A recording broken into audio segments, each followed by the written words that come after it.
Greetings and peace to you all. My name is Umi. Thank you guys for joining me again for another video. And in this video, we are going to be delving into the master number 22.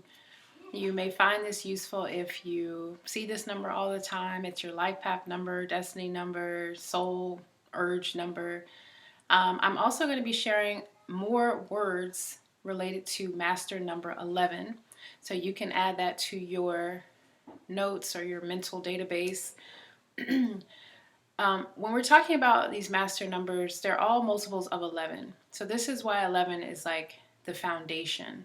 It's foundational in understanding these higher principles.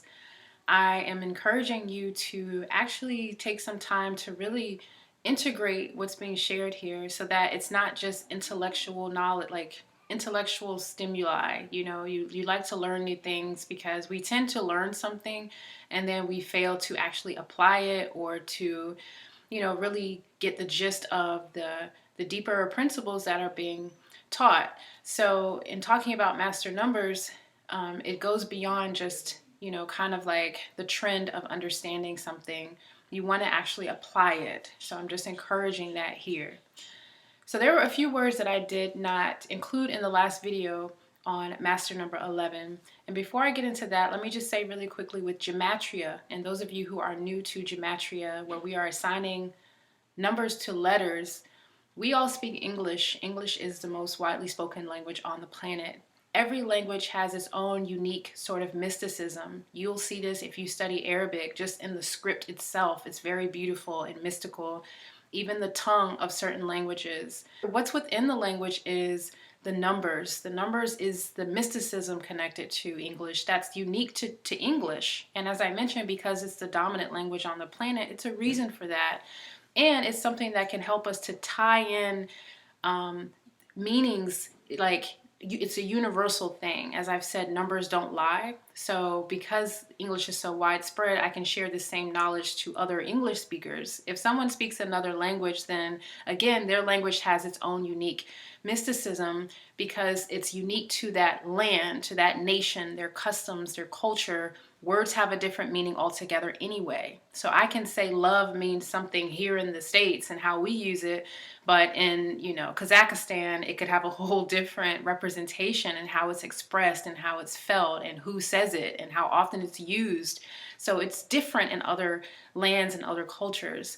So respectfully, since we all speak this language, just really try and interpret these, the Gematria from that perspective of seeing how it's useful here in the West. It's simple, in the West, no offense to anyone, but we're kind of behind a little bit in terms of our depth, spiritual depth, what we've contributed to the world as far as spiritual advancement.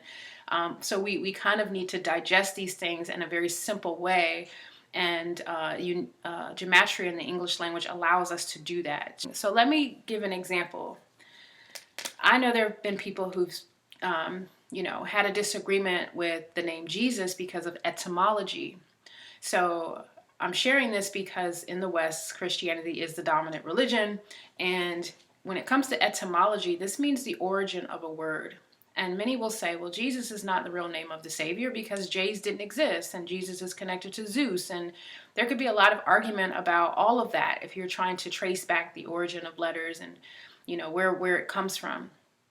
The reason I find numbers to be, useful in kind of avoiding these kinds of arguments is because it groups the meanings of words together so that it's conclusive. There's no need to argue about it because in my mind it's conclusive. I have the evidence by way of the numbers. So if we look at this name, and you guys know the last video we just did on 11 and all the associated words.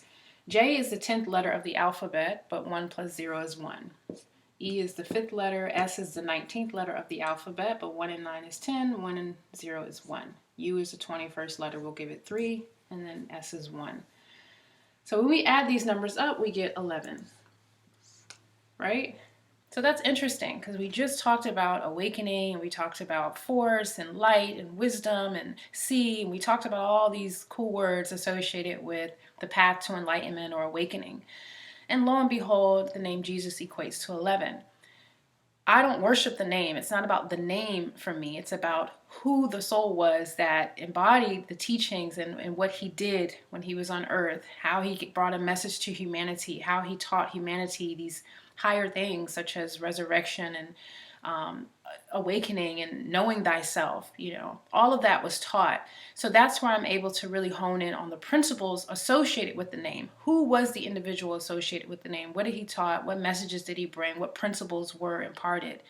That's where the real jewels are. We can look at another word such as enlightenment.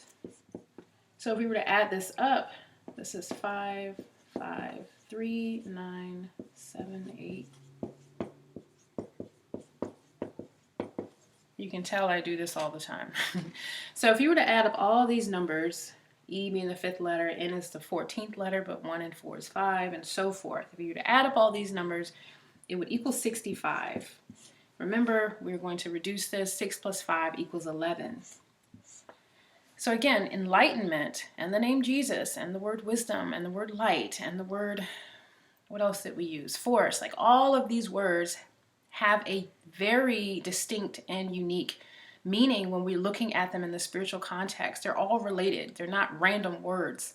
So because of that, I'm able to see the need for some people to use a certain name in their worship because the name has power now. Millions of people use it, so the name has power. You don't have to agree with the origins of the name or the letter J or the Greeks or, who all wrote it. It doesn't matter. What we're trying to understand for the soul's purpose is the principles, the teachings, the wisdom, the lessons, the messages, what was brought forth that is intended to help us to evolve. That's what's important. All that other stuff is for the birds because it doesn't help a person. It only creates confusion and people start arguing about unnecessary stuff. What was being taught?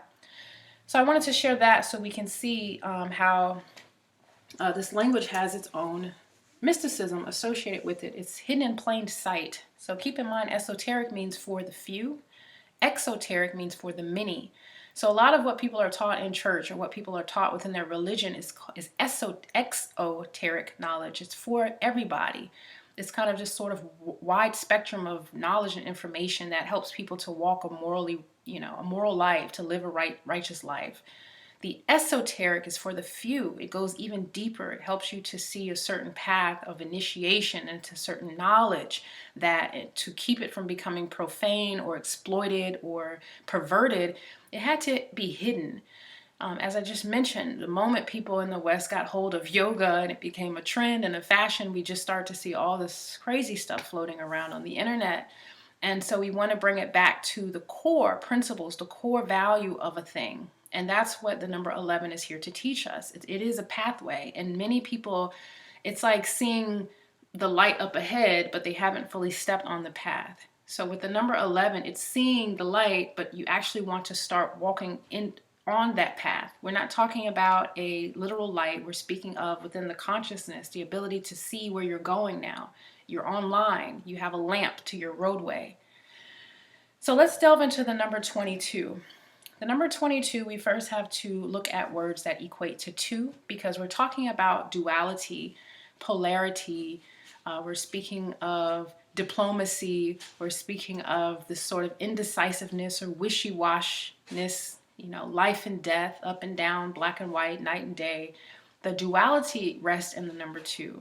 There's also this need for balance. So with the number 2, the lesson that comes with this is balance. What we have to master is balance.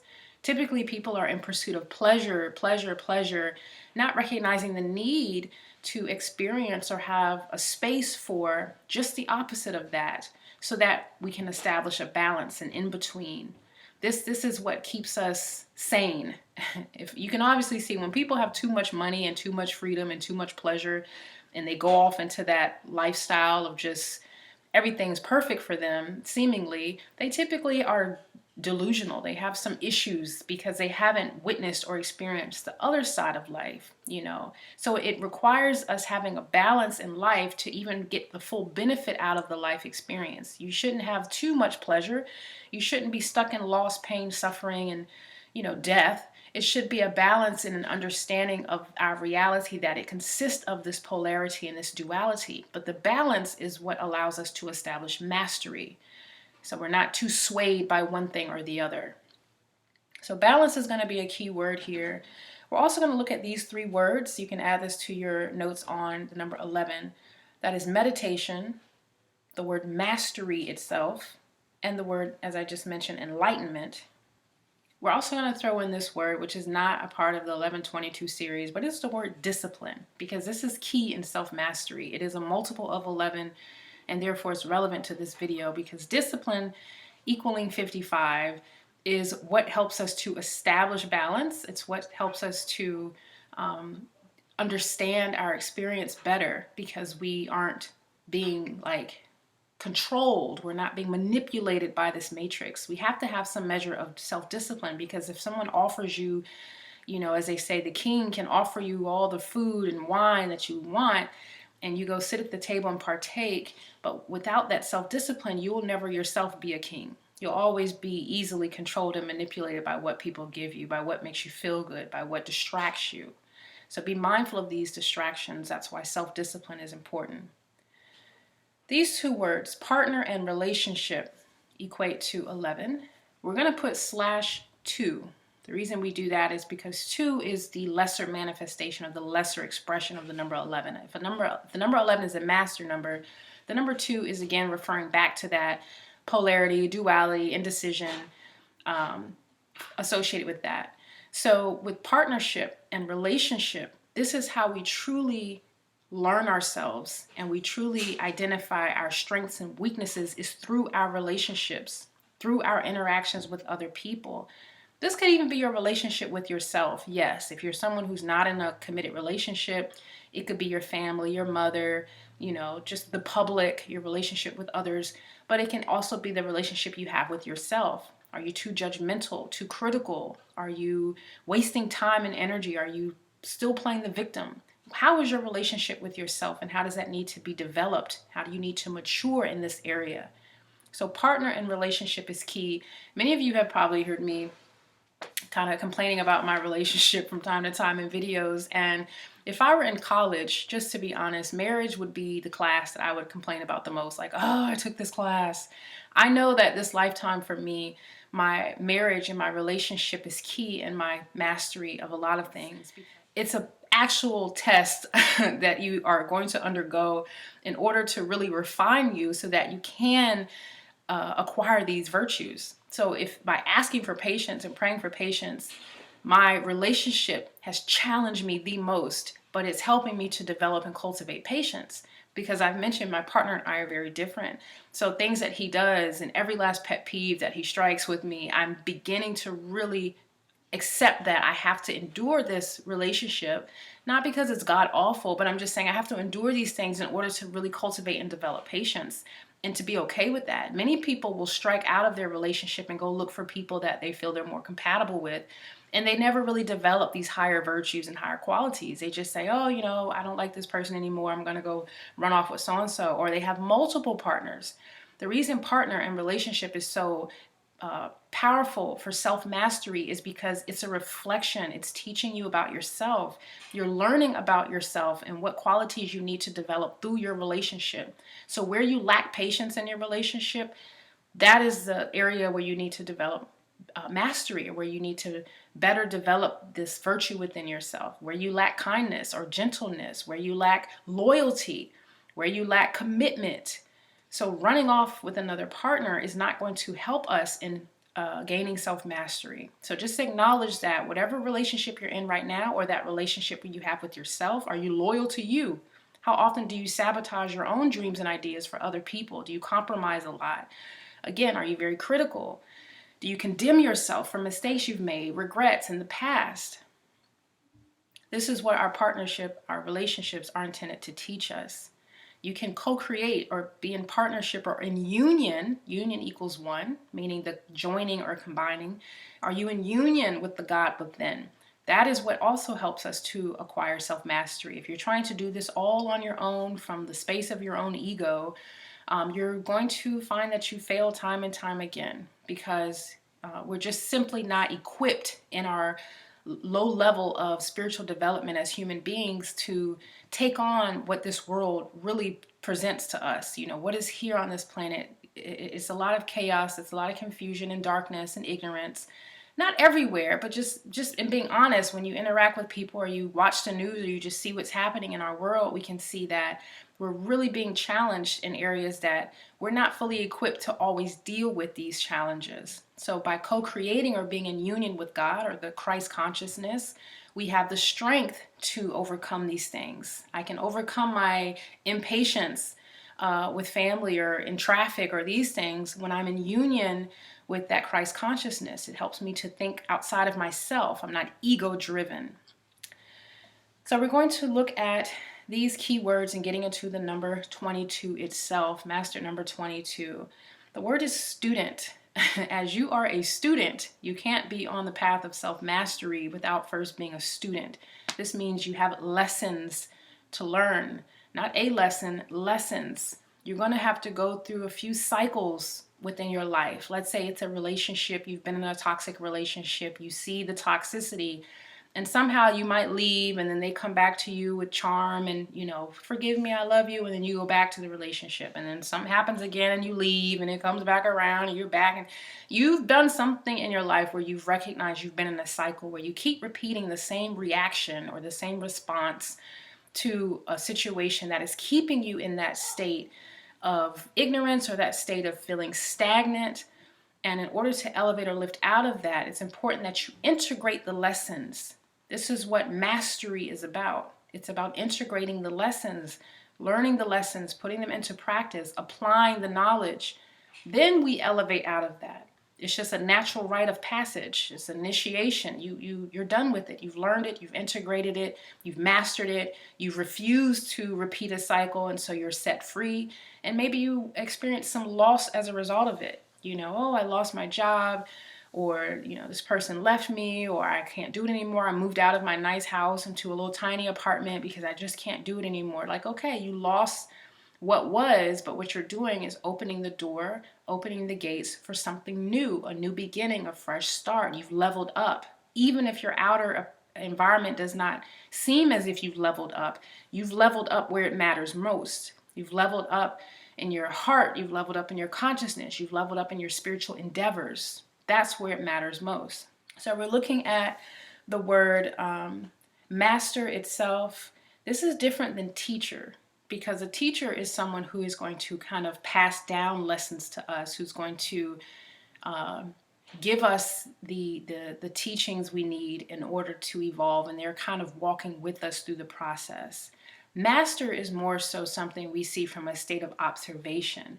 We have to observe a person who's practiced in mastery. They've mastered a thing, and so we can learn by observation. And this is key because you yourself are attaining mastery, and therefore you have to observe yourself. You have to observe the self. This is observing the inner man, meditation and inner reflection, being in union with the God consciousness, Christ consciousness, your light body, feeling that part of you that is coming online, awakening. All of that is you observing the master because it's already within you. It just hasn't been unearthed. It hasn't been uncovered. It hasn't been resurrected. So when we're living and operating from that dead state, and then we slowly begin to go through our process of awakening, this is that resurrection. But you don't immediately see. You don't immediately attain all of the qualities and virtues that you desire. It's a process. So the master that is within you is how we're taught. And yes, there are people we can observe, as I've mentioned, prophets or seers, sages, gurus, people that are on the planet at this time who have mastered some area of life. Maybe they're very gentle and calm people. Nothing no one says disrupts their energy. They're not, reactive.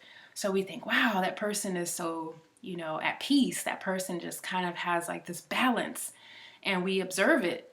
And so from that state of observation, we can begin to not covet, not envy, but we began to see that master within us. Is that not what Christ said? These things I do, you can do also. But you have to acknowledge he lives in you first in order to say the master of who this individual was. The master is within me. I can attain it. It's doable. It's possible. Next, we're going to look at this word Lord. Many of you have obviously heard Lord if you were brought up in religion, or maybe you still use it. Lord means someone or something having power, authority, or influence, a master or ruler. So Lord, or the Lord, as we've said, Lord just simply means someone having power or authority. So as you begin to speak from a place of authority, this means that you not only have the experience that grants you that authority, like someone who, let's say they lay bricks, they're a mason, brick mason.